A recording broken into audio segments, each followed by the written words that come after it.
recording. And okay, so it's been a while since we last have this prayer by Suzanne Wilson. Like I said, so every day we start with a prayer, we ask for protection for us, our group, others in need, but also we want to make sure that we are in good sync with the spirits and the mentors of this group. Again, welcome, Antonio. I know you've been here a couple of times, you said, but you were hiding away from me, at least. I didn't see you before. And anyway, and I see Madalena also with us. Welcome, Madalena. Hey, everybody. Una, I didn't say hi to you. But anyway, so hello. So let's go ahead and close our eyes and concentrate a little bit. And let me tell you if you can hear the prayer from Suzanne. Okay.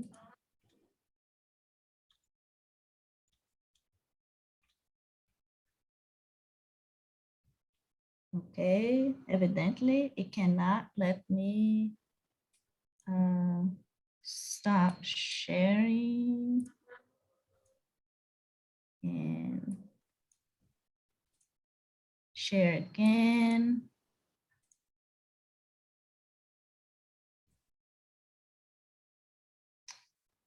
So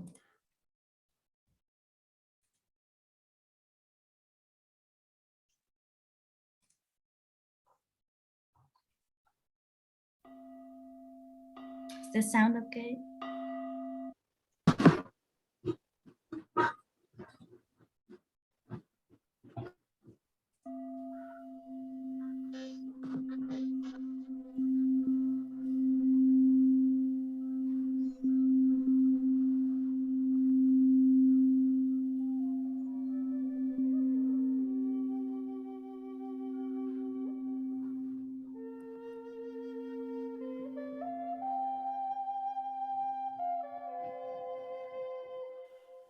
Sit upright in a chair, both feet on the floor. Yoga students may prefer the half lotus position, or you may need to lie down with a pillow under your knees to support your back. Let your hands rest in your lap, palms facing up. Close your eyes and mouth and breathe gently through your nose. With each inhale, visualize white light entering your body. And as you exhale, let all your breath out slowly, breathing in white light and breathing out all stress, anxiety, letting it go. Simply be in the now, the present, this very moment. Divine Source, thank you for blessing me with this day, with my life and all my many blessings. Thank you for giving me another day to be of service in this life and in this body. I ask that you cleanse me in divine white light, erasing all energy that does not belong in my auric field.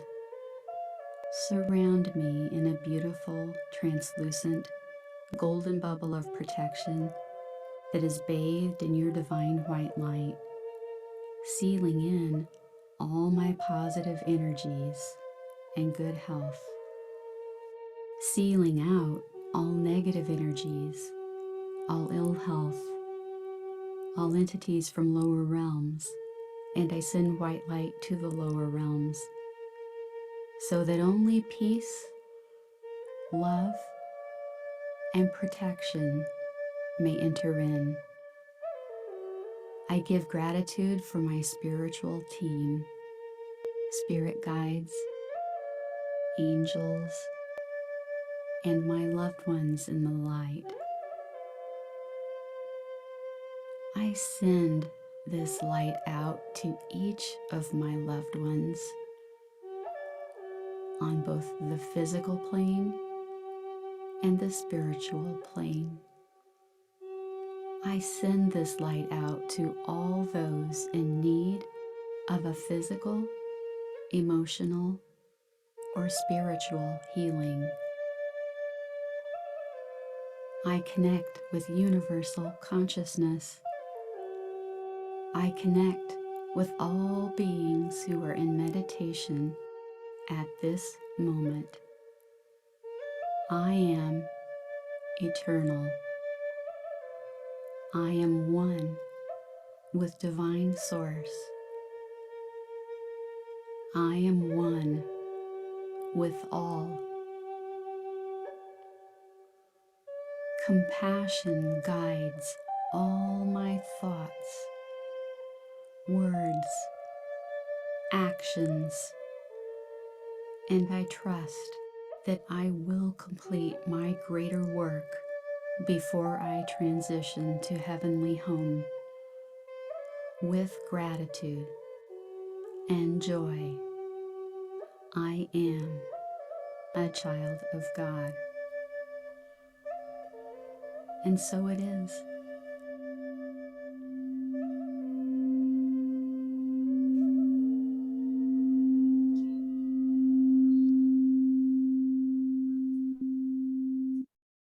I'll tell you what, I really needed this.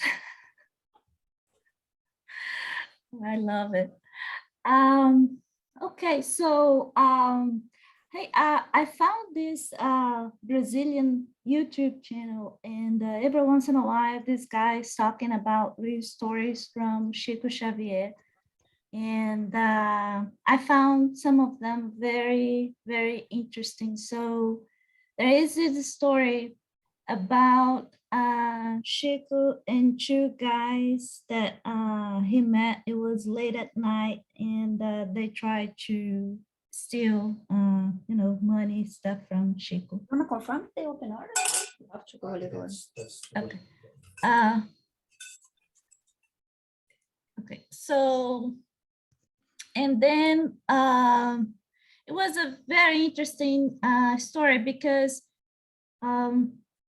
the routine, Chico's routine, it was very, very simple. He was a very simple guy, and every day he was, getting up very early to go to his job. And he used to work. I can't remember exactly which public department was, but he used to work for a public department. I can't remember which one, but anyway. And after his business hours, he was going to the spirit center to work to the spirit center, or to do anything associated with the public services that he used to do. And normally when he was leaving the spirit center, it was kind of late, and he used to go back home, and only then it was about midnight or so, and he was ready to start with his channeling and writing those books. Like he during his lifetime as a medium, he had like 400 plus books, something like this. And well, in one of those nights, he met these two guys. He was going back home from the spirit center, and he was going back home. And then it was about midnight or so, and these two guys confronted him and asked him for money. And then he said, well, I have no money with me. I'm very poor. So sorry, I don't have anything. And then the guys got, a little mad, and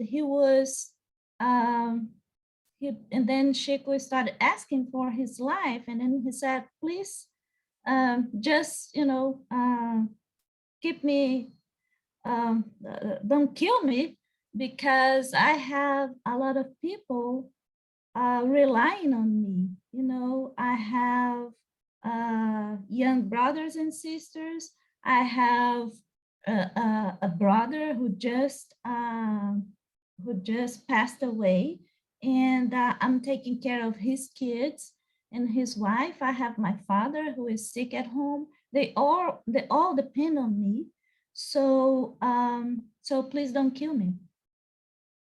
So one of the guys asked him, what is your name? And then he said, my name is Francisco Cândido Xavier. And then one of the guys said, oh my goodness, are you Chico Xavier? And then he said, yes, that's how they call me, Chico.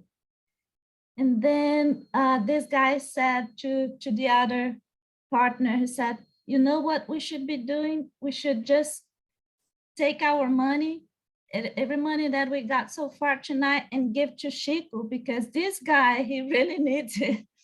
He does wonderful things with all the money. People donate to him, so just give him his money. And by the way, Chico, please pray for us. So it was a very interesting story, and I thought about just sharing with you guys.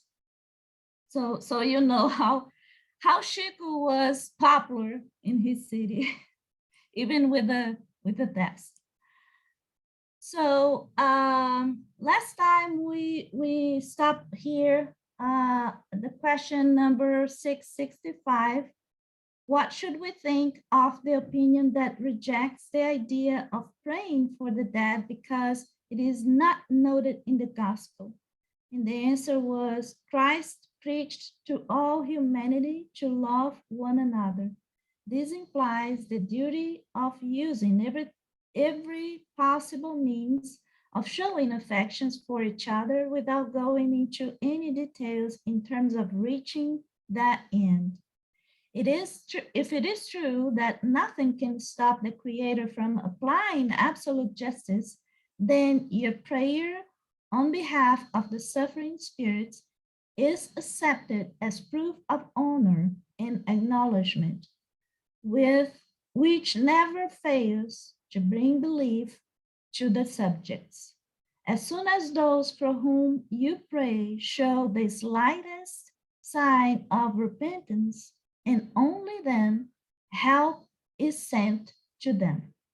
They are always informed that a sympathetic heart has thought of them, and they are always left with the consoling impression that this friendly intervention has been of use to them. Therefore, your prayer induces gratitude and affection for the friend who has given them this proof of kindness and pity. The mutual love that Christ shines upon all humankind either develops further or awakens between you and them. Both you and those for whom you pray will have obeyed the law of love and union imposed on all the beings of the universe, a divine law that will introduce the reign of unity and harmony, the ultimate goals of all spirits. I love this. It's so pretty. Now, let me then share the next one, which is the number 666. Can we pray to the spirits? Oh, can we pray to spirits? That's the question. Any comment without reading the answer? Without reading the answer, can we pray to spirits? That's pretty much the same as talking to your dear departed. Is there any difference? I like the answer. Any other comment? I pray to spirits. I pray to saints. I pray to Mother Mary. I talk to departed friends. I don't know if I pray to them, but I do talk to them. So because I know they're there and they're hearing me. Yeah. So whoever doesn't agree with it matters not to me. Thank you, Hyacinth. Luis. Yeah, I remember something that happened in our mediumistic circle. I used to take part before the pandemic, right? The spiritual situation in around the world, the psychological and psychic atmosphere was so thick and so hard Yes. that the spirit team came and said, look, now there will be a manifestation. The spirit of our team, it needs help. So this spirit came through on what we call a psychophonic medium, which is trance medium. And he started saying that he couldn't bear working on the earth plane anymore because the situation was so difficult. The mental quality of the atmosphere was so hard, and he was looking at such very bad things that he kind of had a nervous breakdown. So, and he was from the spirit team and he needed help. When I remember at that time, I said, Olivia, if everything we've read and learned in the past 40 years is true, we are about to have a very serious moment in humanity, maybe a pandemic, maybe a war, because even mediums from other countries like Australia, I think I talked to Kai Muga and other mediums, and they said, well, it's really hard. Some mediums started stopping their giving out to their meetings because of the public meetings, because of situations. So, of course, these spirits, they need help, they need our prayer too, because they are just like us, and our prayers to them many times is just like food, is very concrete, something that they can sense very clearly. And we can pray for them too. Yeah, for them and to them. And for them, like Hyacinth said, yes, for of course, the good spirits, the high spirits, yes, Mary Mother. Yeah, that's it. Yeah. Just Thank you. Thank you. So, Luis, would you please read the answer for us? Since all right. the last You can, yes. Can we pray to spirits? You can pray to good spirits since they are God's messengers and they execute God's will. Their power is always proportionate to their superiority and depends entirely on the master of all things. Without those permission, nothing takes place. For this reason, prayers addressed to them are only effective if accepted by God. Well, that was Comment? number 666. I'm rather glad we get away from that and move on to any other number. So we are Yes, on the fast forward. 667, polytheism. That's why we need to pray. Yes. 666. Watch and pray. So why is polytheism one of the oldest and most widest spread of human beliefs, despite being false? Any comment? Why is polytheism one of the oldest and most widespread of human beliefs, despite being false? Well, I could give a very cynical answer to that. And that is that when one priest is standing up on his little platform in the market on whatever the Sabbath day is, in whatever town we're in, and he's preaching that my God is the God you need to ask. And then he shows a picture of a muscular God with lots of muscles. And then he gets money. And other people see that. And so they say, right, well, I can be a priest too. And they build a bigger platform. and they put a bigger and more muscular God on it. And they say, you need to pray to my God. Give me money for my God. And, and so it goes until there's about 25 of them all demanding money. I have no idea how many gods the Romans had. Hyacinth may be able to tell me, or Len for that matter. All right, enough. Okay, Giles, Hyacinth. I have no idea how it is, but I should imagine that various groups of people in all of have come upon something that they have met, and they have decided that this is a superior being to me. And so it's gone on. This is just how I think, because it is so that it's, you know, different gods, and we have all of these people in the Greek and Roman mythology, and it goes all, I mean, every nation and country have had their own gods and Every different gods. civilization, yeah.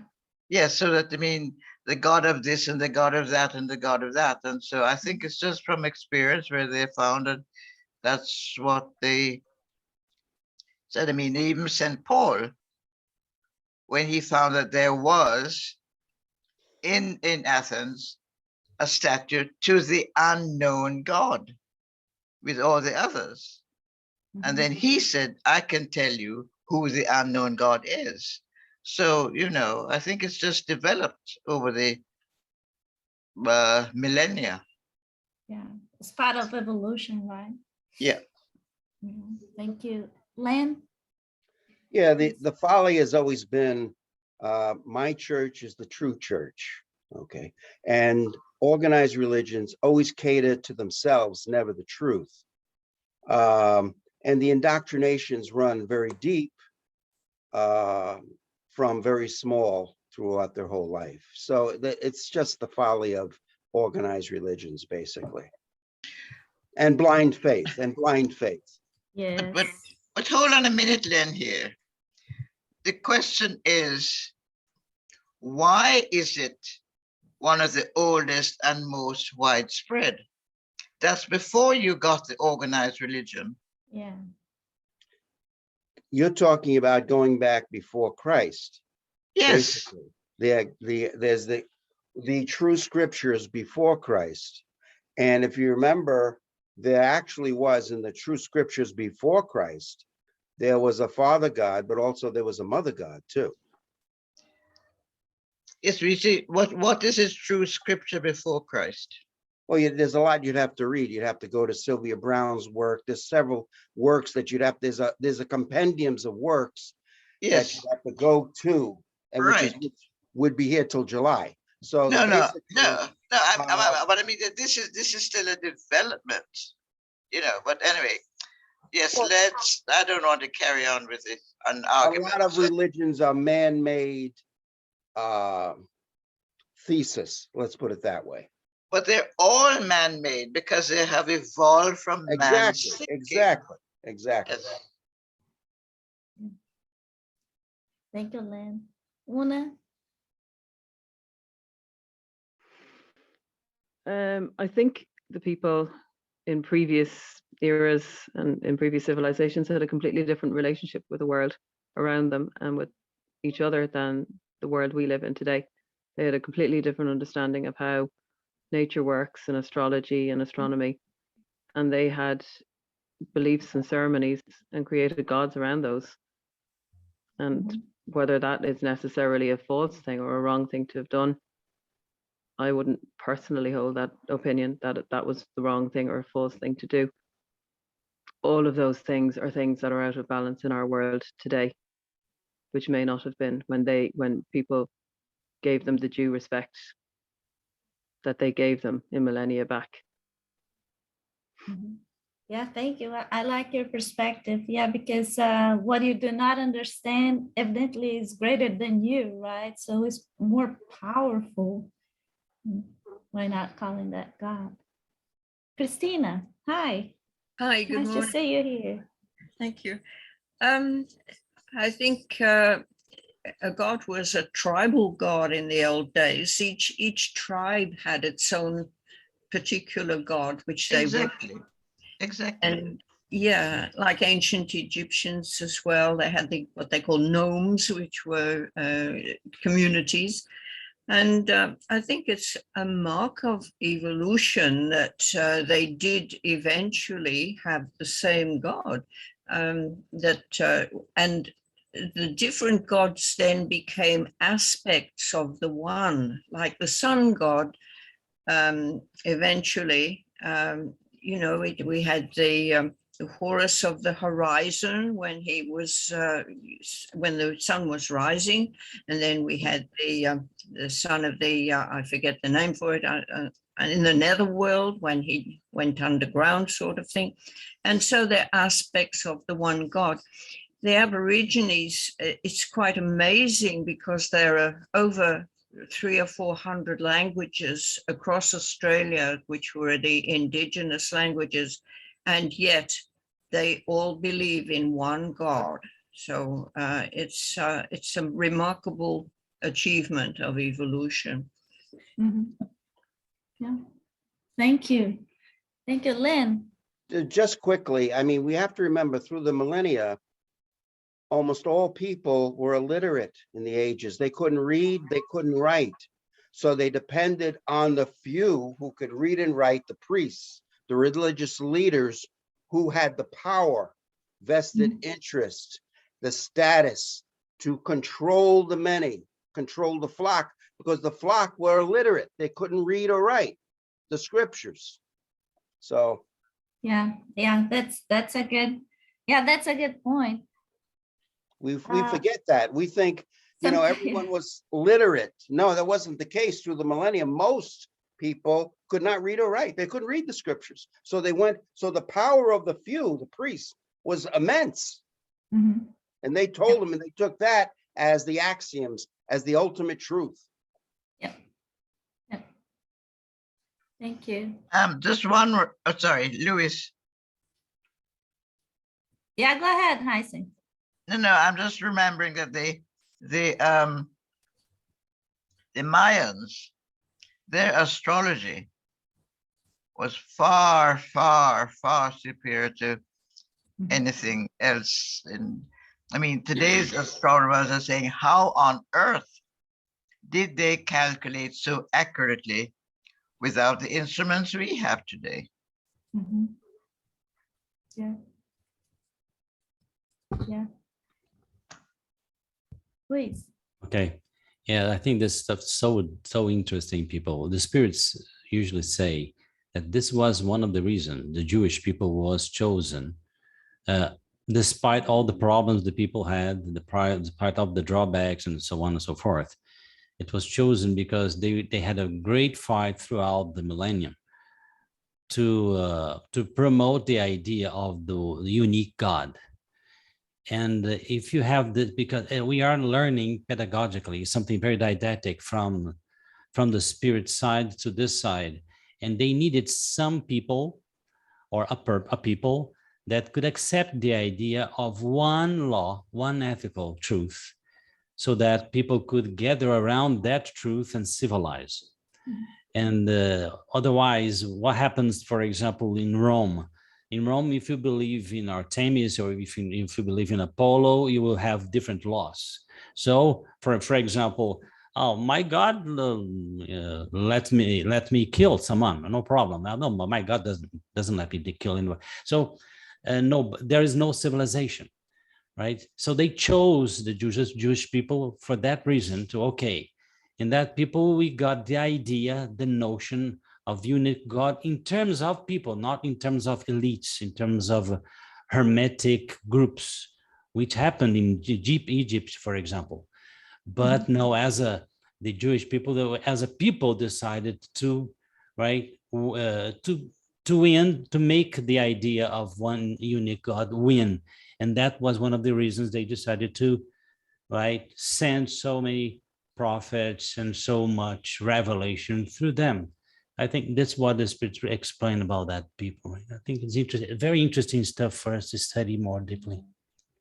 Yeah, it is. And as you were talking about that, I just recall that yesterday I was watching this documentary and the guy was the archaeologist was talking about the Egyptians, the ancient Egyptians, and they were saying how word those guys were, you know, in it was like their whole life was dedicated to the afterlife. And it was interesting to see that, because so many things that they were doing during their life, and in preparation for the day they would go to the afterlife, because that concept that, you know, they were eternal and there was a afterlife, for them it was like a done deal. There was no doubt. But the only one thing is, like I said, you know, the number of goddess and gods, and, you know, a goddess for this, a god for that, and then there was this elite saying who and why that person was supposed to have the right to be alive in the afterlife. It was very interesting to see that. So I'd like to add some more things. Just the initiates in Egypt, they had this kind of truth in their minds of the unique God. But when they decided to impart those messages from above to the people, they came to the conclusion that the people were very at a low level in terms of ignorance, or in terms of wisdom. So they decided to create many gods and many kind of allegoric situations to show people a different kind of belief, right? So that's what they call exoteric beliefs. In counterpart, we have the esoteric belief that the initiates knew about the idea of the primary cause, which is God. So it's interesting. Go on, Leda, please. Leda. Somehow in the Catholic, the Romans started the Catholic Church. They got all these godnesses and gods to the church, and they made it like the saints. So you have a saint for this, a saint for that. And that means the people were not mature enough to understand the idea of a single God, and all that one law. They kept the old customs, right? The old manners, and it took it's still, for some people, it's still hard to understand the idea of one God and one law that rules the entire universe. Thank you, Leda. Giles?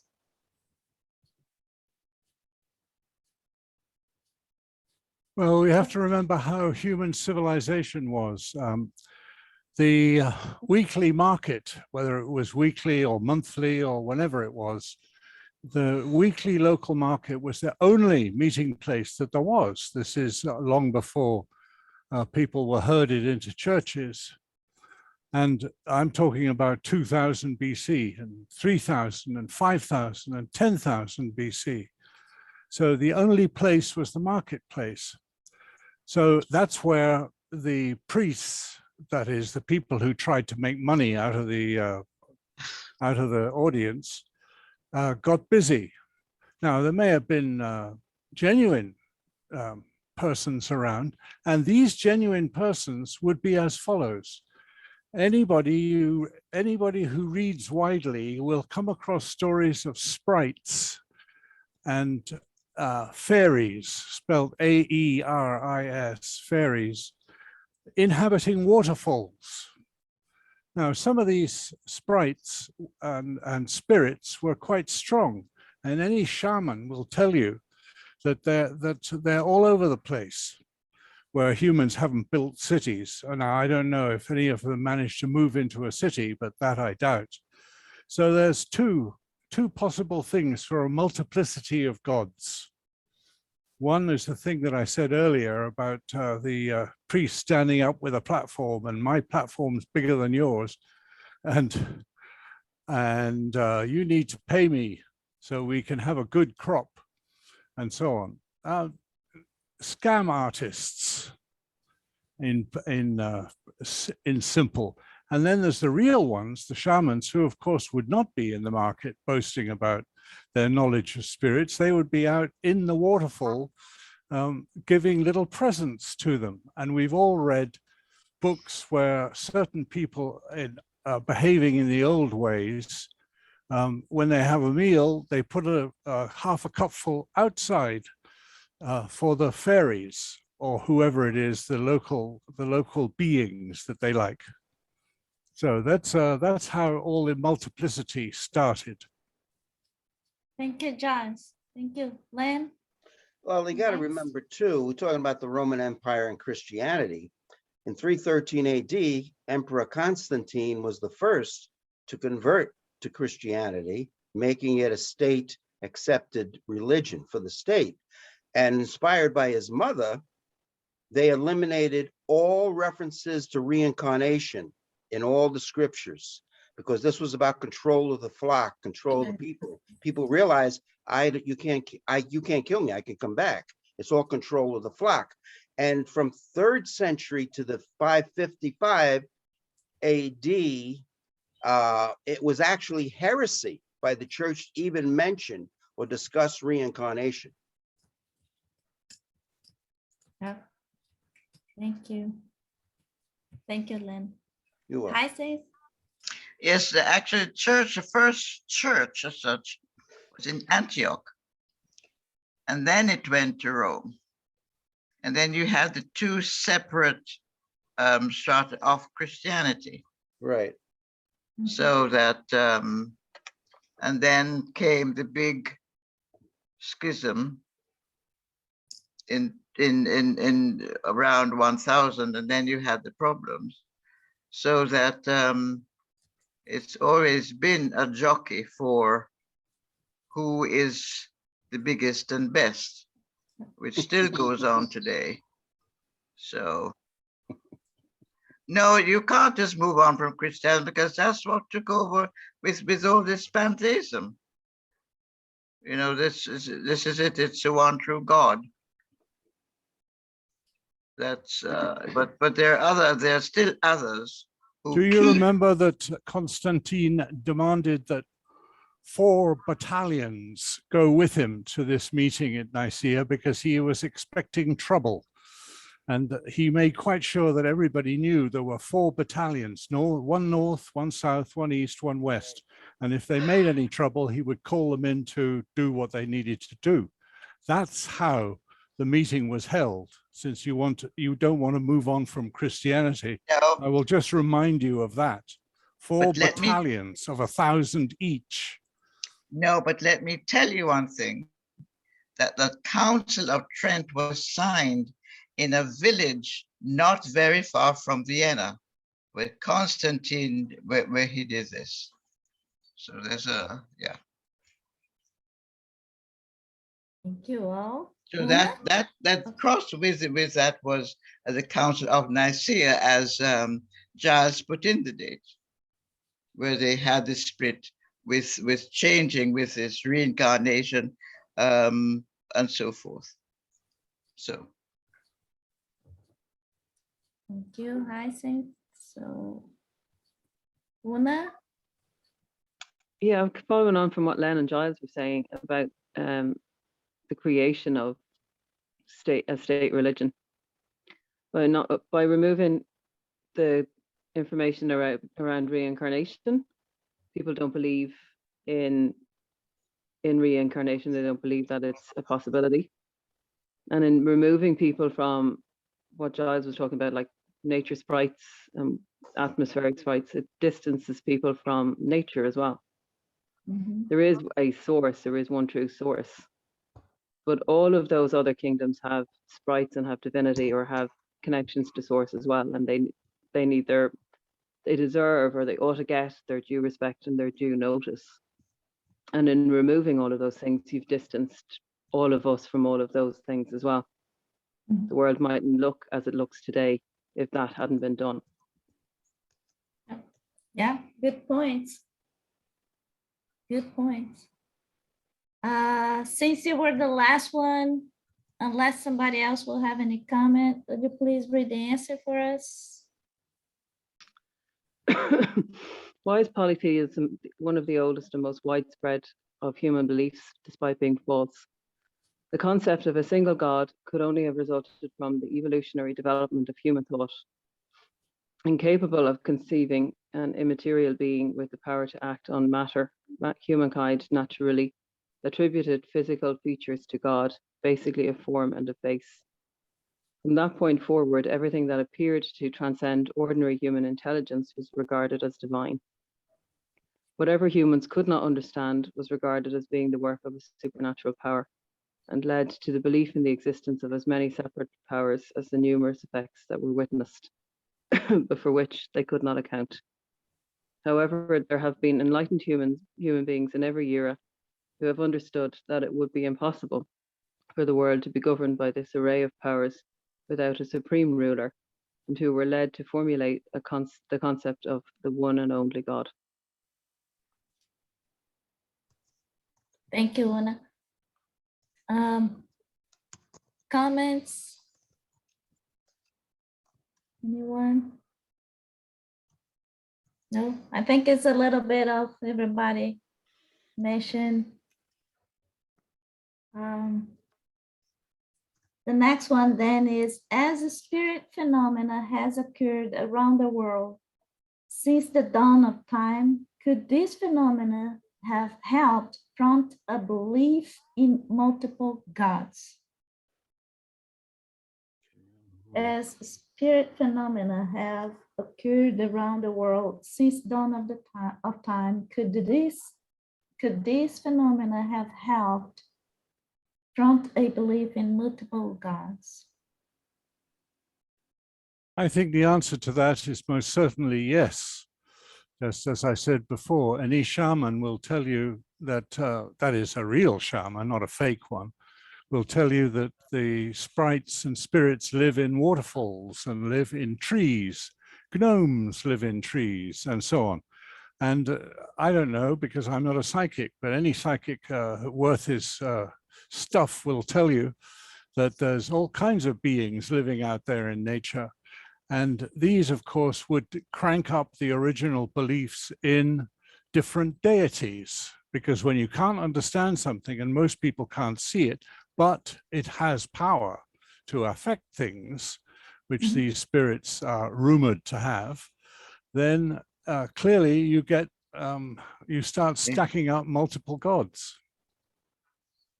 Thank you, John. Hi, Cynthia, you have your hand raised? Yes, well, only because these elves and fairies and sprites, little people, are very, very much in Scandinavian history. And they are now called the elementals. And as I said, that fairly recent, some years ago, when there was a highway being built in Iceland, and they asked, it curved. It didn't go straight, it curved around a little hill. And they asked the prime minister, why was that? And she said, that's because the Vetter lived there, the little people, and so they could not disturb it. And this is now, you know, this is where Christianity, but they do still believe that that's part of nature. Yeah, it's very nice. That's civilization. I like it. Luis? Yes, I do agree. And even in spiritist books like Chico Xavier's books, there are very discreet mentions about this, because, you know, these issues can be kind of confused with mysticism, so on and so forth. So there are these people, and I've already seen, and I remember every time I went into a kind of a rainforest, like we had a little ranch in the outskirts of my town here, I used to apologize and excuse for me to be entering that place because we felt that there were guardians, people, gatekeepers in the forest for us to respect them and the things around the forest. But what I was going to say is that this kind of belief in natural, supernatural things as being the gods gave rise to the idea of materialism, disbelieving people around God, for example, because every time science comes to the conclusion that what some people believe it was supernatural is actually natural, there is an explanation for that. This is somehow made people disbelieve religion and so on and so forth. So this was one of the reasons that in science, I think that Dr. Dean Rading, I was talking to him before the interview he gave me about this, and he said, yes, this is something that is very useful for science nowadays, by nowadays, right? As they discovered that something is not supernatural, is actually something that you can explain rationally, they just, put aside any idea of God immediately, or even the spirit, So this is important for us to bear in mind too. Yes. Good point, please. Thank you. Christina, you're on mute. There you go. Shakespeare, whoever you believe him to be, in A Midsummer's Night's Dream, his play, he has an elemental or a little sprite called Puck. And one of the lines from Puck that I always remember is, "Lord, what fools these mortals be." So he was, so in that one sentence, you see that, well, there is an elemental, and that he knows that there is a higher power, and he is not mortal, and he is more intelligent than mortals.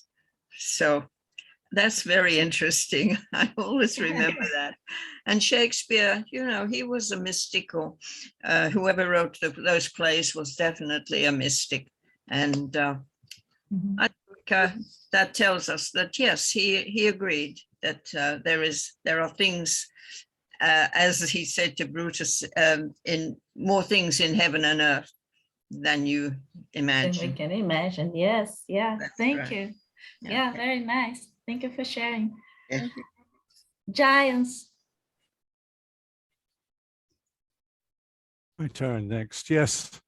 There's another way that gods are created, which I know is going to annoy Hyacinth, but it is worth knowing because it happens to be one of the true things. So whenever humans are presented with a human being who is self-realized, that is, of superior intellect and understanding, and we can say Buddha is among them, and I won't name anybody else because there's certainly going to be an argument if I do that.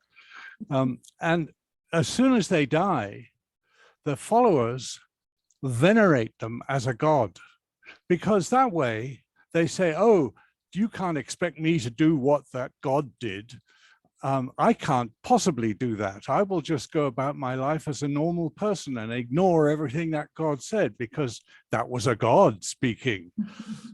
So I can't remember I don't remember the source for it, but it strikes me as being a very realistic human trait. Now, I don't have to be good because how can you expect me to be good? Okay, that's it. Thank you, Giles. Hyacinth. Yeah, it's to go on to Christina's quote from Shakespeare. There was also another time when Ophelia said in her madness, "Lord, what fools we mortals be. We know what we are, but know not what we may be." Yeah. And then it's Yes. that was Ophelia, and then it's there are more things, Horatio, in Okay. earth and heaven than this world dreams of. Yes. Yes, yes, yes. I love it. Yeah. Thanks. Thank Shakespeare you, was Heisen. Shakespeare was absolutely brilliant. Brilliant. Yeah. Yeah, I agree. And as a matter of fact, this reminds me something about the culture that has been in the state I came from. Most of that culture is actually, from the religious standpoint, is actually from Africa. And those folks from Africa, many, many years ago, like, in 1700s, 1800s, they believed, in the force of nature. So, and for every how can I say, kind of a nature event, they were associating that to a god or a goddess. So there was somebody for the ocean, there was somebody for a god for the thunderstorm and so forth.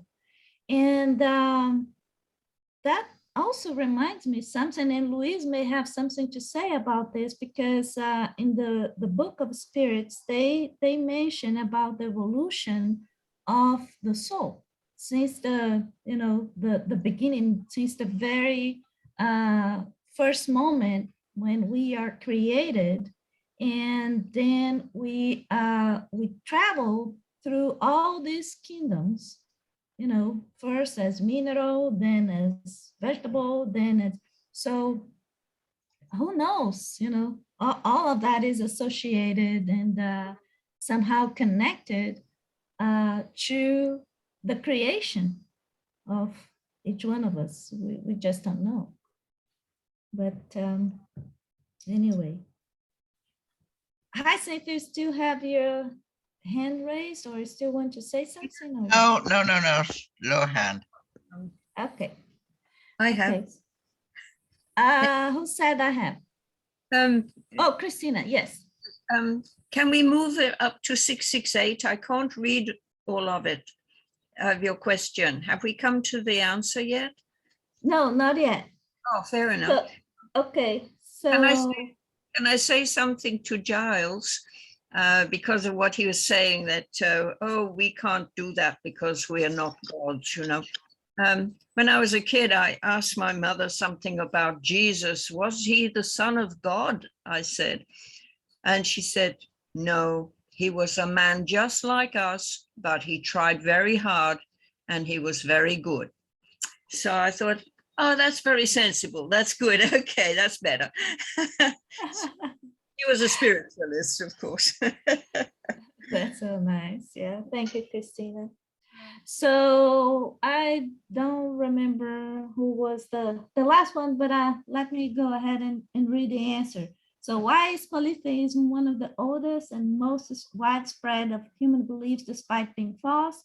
And the answer is the concept of a single God could only have resulted from the evolutionary development of human thought, incapable of conceiving an immaterial being with the power to act on the meta-human. Oh, actually, no, we had read this. Yes, Sorry, We yeah. have read that one, right? Yeah, I'm reading the wrong one, sorry. As a spirit phenomena can have occurred around the world since the dawn of time, could this phenomena have helped prompt a belief in multiple gods? So the answer, of course, because human beings apply the term God to whatever transcended humanity.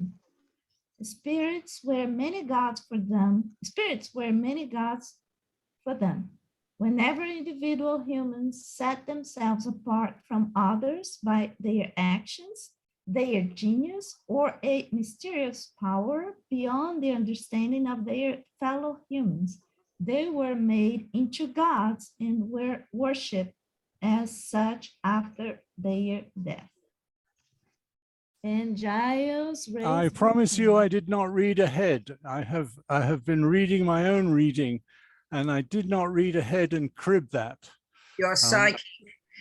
No, I'm not a psychic. I just knew that from reading elsewhere, that as soon as beings exposed themselves as higher beings, they were immediately made gods, so that the ordinary individual did not have to do whatever that person said to do. We have the tall poppy syndrome in Australia.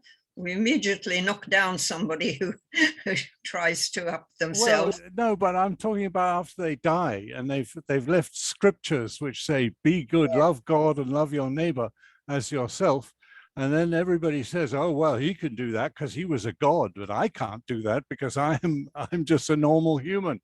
And that's the way it's been since forever. Sorry, enough. Well, we've got Thank Mary. you. Luis.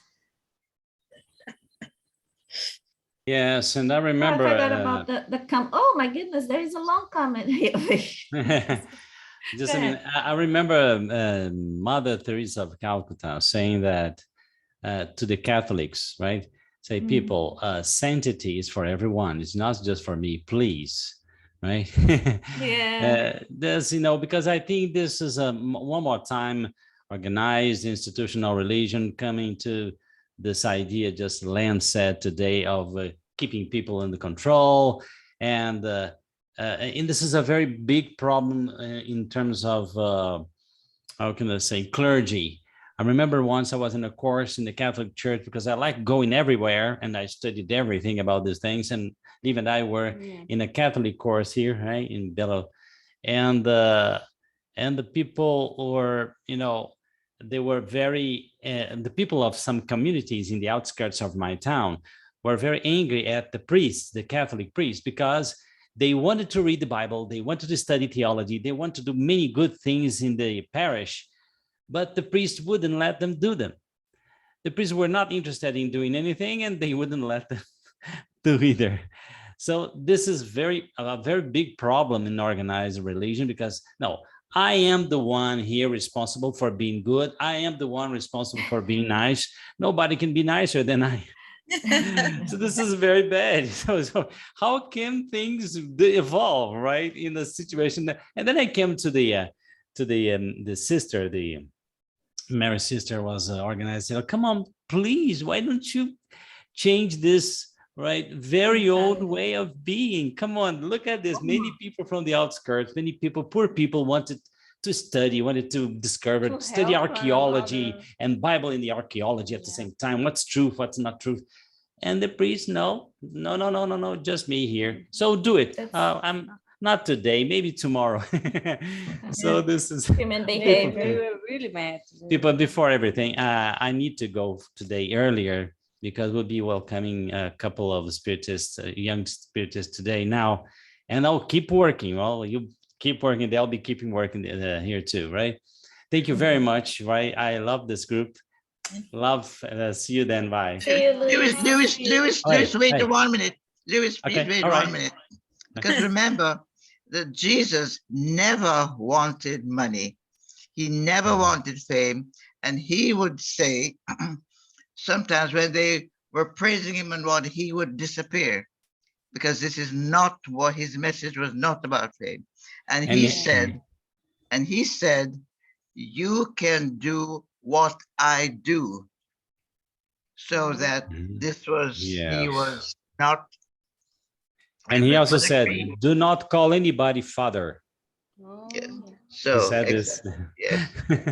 Okay, And guys. Thank you. so priests get into a lot of trouble. They're not following their master. Okay, right. I'm afraid All not, right. yes. Okay, bye-bye. See you then. Bye, guys. See you, Luis. Bye. So Hyacinth, you have any more comment? No. Okay. Una?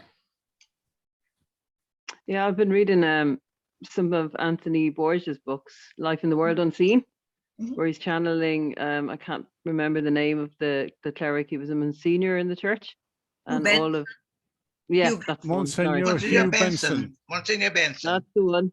And he, like, when Hugh Benson crosses over, he realizes all the things that they got wrong and that he told people that were not right, not right. I just thought that was interesting to add on to what Lewis was talking about.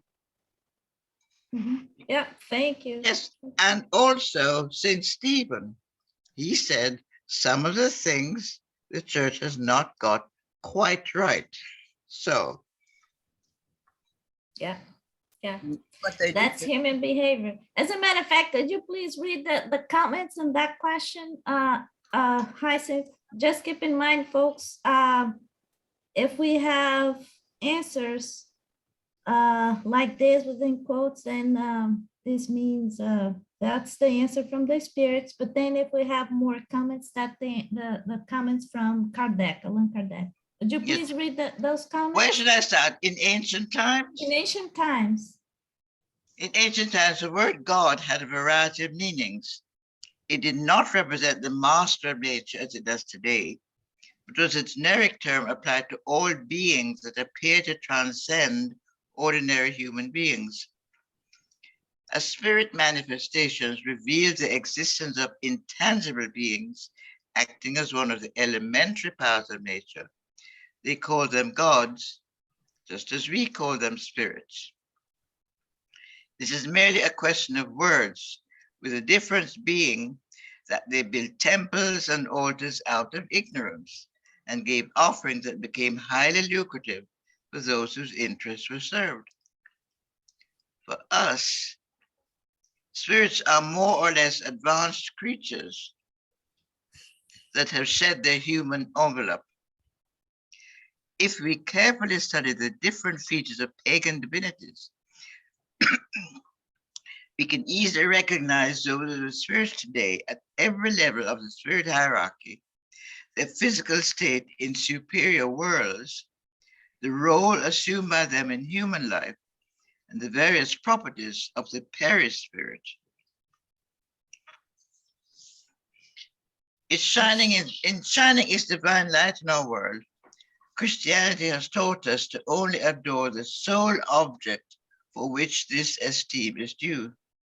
It could not destroy an element of nature, and the belief in the existence of spiritual beings around us that have been preserved under different names. Their manifestations have never stopped, but they have been interpreted diversely and often exploited under the shroud of mystery, hiding their true nature.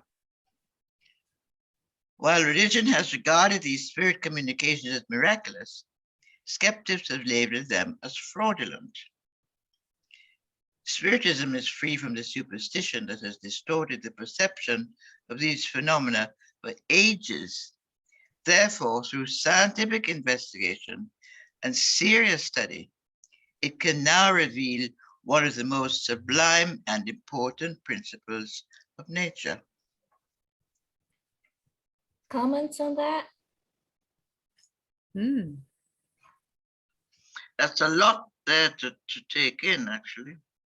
Yes. Well, I think that's pretty much encompasses all of the comments so far. So only put it much shorter. Yeah. Succinctly. Yeah. Okay, Josie. I just want to add one thing. One of Kardec's books is, in Portuguese, the Genesis. How is that in English? It's the Genesis. one, the last Genesis. one he wrote. So he's very clear about everything we call supernatural. Actually, it's just natural. We just don't understand at the time. But so with evolution and science and even spiritual evolution, we would see all this supernatural happening naturally, if that makes sense. Yeah. Thank you, Josie.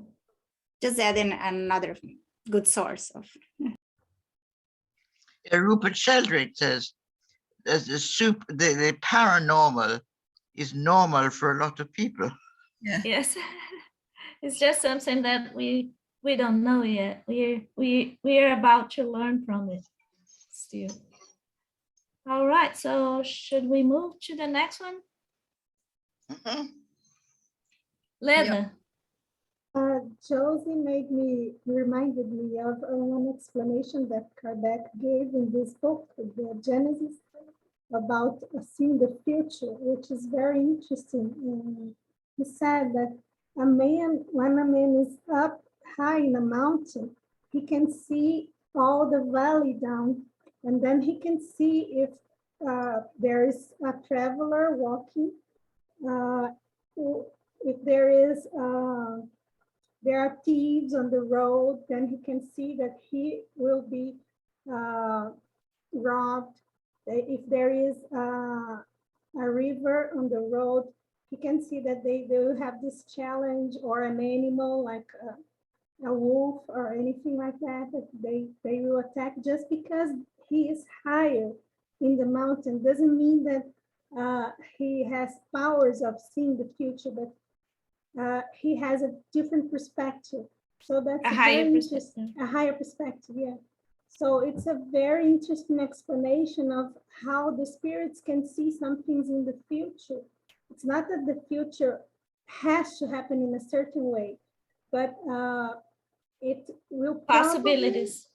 yeah, they see possibilities that we don't see. Yeah, that's very nice comment. Thank you, Linda. Okay, so here we are, 669. Sacrifices. The practice of offering human sacrifices dates back to antiquity. How could humankind ever think that God would appreciate this? Ooh, Giles. Well, it's an obvious extension of power to the priest over power to the priest over the people. And what better way can he demonstrate his power over the people than by building a pyramid and standing on top of it and saying, send me your firstborn or your lastborn or your females or whatever. And this is just religion in its most straightforward humanistic term. Let's kill somebody to show we're serious. Let me ask a question to the group. Is it possible that some of those priests telling the people, okay, bring me more sacrifices, is it possible that those priests that were somehow influenced by spirits, lower spirits? When you What say- I think sorry. is possible is that the priest had certain powers as a shaman. That is, he could see more. Now, just because you're a shaman and you can see sprites and you know they're real, doesn't mean that you're good. You can still act selfishly. And that's, I'm pretty sure that would be how it all started. But you can invent any story to where which ended up in human sacrifice. When it goes on to antiquity, that was, I imagine, before God, as we are calling God with this capital G. I'm not quite sure what is meant. Because if you think again of the Mayans, when they offered, and this is what I'm understanding, perhaps, Anna, you know better than I, but when they offered sacrifice, a human sacrifice, they chose the best of the boy or girl whom they were sacrificing, because only the best was good enough for God. Whereas Jesus talks about the sacrificing, you gave the sick one that you were sacrificed at quite easily. So I'm not, and even from the Psalms with David, long before Jesus, you get sacrifices I do not want. So over and over in many, many Psalms, you got this. I do not require sacrifice. And then something sacrificing to gods, where the Israelis did, was one of what got him very angry. You are Mhm. sacrificing to God. You're killing your children to Baal or whoever. Mhm. And that is not what I'm about. So he's never been one for sacrifices. Yeah. Yeah. Thank you, Heisen. Yeah. Christina. Yes, this has always been a problem. When you started with Chico Xavier being asked by two thieves whether they would give him, Money. whether he would give them money, we have this every time here, every day. We're in a very affluent society, but yet we have these beggars. And we can't tell whether their story is true or not. They're homeless, and yet I've heard that one of these fellows goes to the bank every afternoon and puts in lots of money. And so the thing is, we are told that we have to be kind to everybody and don't deny anybody what we can give them. And then in a way we feel resentful because we're not sure whether this fellow is just going to go and drink the money or get drugs. And therefore you give them money, but you don't feel happy about it. Now, in the Bible, it says, God loveth a cheerful giver. And that's it. You have to have the intention of making this person better. And yet we're being played on this. And you find that if anybody needs money for any reason, they will really dig up some reason that gets your heart, and it may not be true. And advertising knows exactly which buttons to press in the human psyche, like a new car. Oh, it's not just a new car. This is something for your family. This is something for freedom. It's all these abstract things. So they're all wanting us to give. So it's for us to choose what we will give and how we will give it. And but if you're worried that you're not going to go to heaven or something like this if you don't give it, then you're open to all of these practices. So be very careful there. Thank you, Christina. Yeah, good comments. Yeah, thank you. Hi, Saint. It's oh, I've lost the thought. What was Christina? What was it? Oh, the beggars. The beggars. Now, the problem as it has developed for me here in Vienna is that you didn't have beggars when I came. No. Because the social system took care of everything. Nobody needed to beg. But now, so for some years, there have been beggars all over the place. Yes. And what it is, they have been brought by traffickers from Romania, and they are placed at different sections in front of every supermarket all over. And so they collect money, which is then taken from them. And I'm told if you see where these traffickers live, in palaces.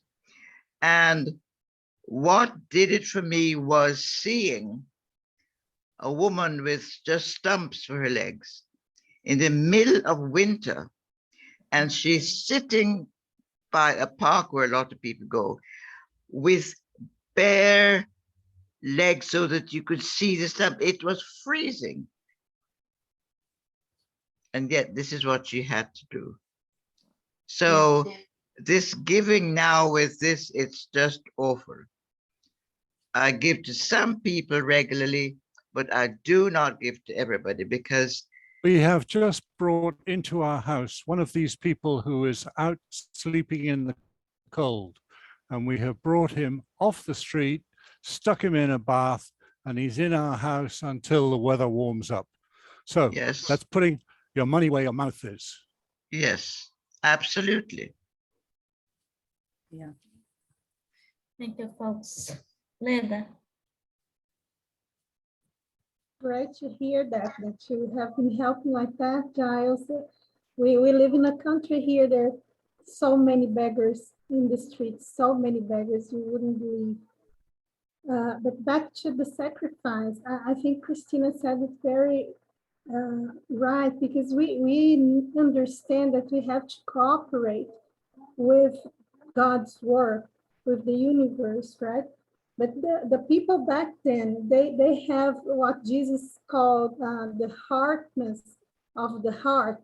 So they were very brute people, very, they didn't have any evolution. So the way they understood the need to cooperate was through sacrifice. But then when Jesus came, he, like Hyacinth said, he said, not this kind of sacrifice. So we don't need this kind of sacrifice, but work, kindness, love, forgiveness. That's the kind of sacrifice that we need. Yeah, it's so easy to take a materialistic point of view and give blood, give money, give flesh away, but it's so hard to change ourselves, right? So, since you were the last one, would you please read the answer for us? Okay, the practice of offering human sacrifices dates back to antiquity. How could humankind ever think that God would appreciate this? First, they did not understand that God is the source of all goodness. Among primitive populations, matter outweighs the spirit. Due to the undeveloped state of their moral qualities, they surrendered to their animal instincts, and that's why they were generally so cruel to their instincts of brutality. Second, the humans of prehistoric periods naturally considered a living creature to be much more valuable in God's eyes than any material object. This led them to offer sacrifices to their gods, first animals and then humans, because they thought that the value of the sacrifice was proportionate to the significance of the victim. When purchasing a gift of someone, you choose something with a cost or worth that's proportionate to how much love, respect, or thought you would like to convey to the recipient. It was only natural for primitive human beings who were unaware of the nature of the Supreme Being to do the same. Thank you, I think that's what we thought before, we said before, right, Yeah. everybody? Yeah, everybody made a comment that was related to that. Like Hyacinth said, the Mayans, she was. Anyway, 4:22, folks. I think it's time. I have a dog over here begging me to go for a walk. Anyway, so it was very nice to see you all. So let's meet next Saturday. But for the Brazilian ones, remember, we have 2 hours difference. And for the rest of us, it's going to be the same time. Okay. See you all. And I'll see you again next Saturday. Then. Okay, thanks Thank you. everybody. Anna. Have a good one. Bye-bye. Everyone. Bye. See you. Thank you, Anna. Bye, Okay. everybody.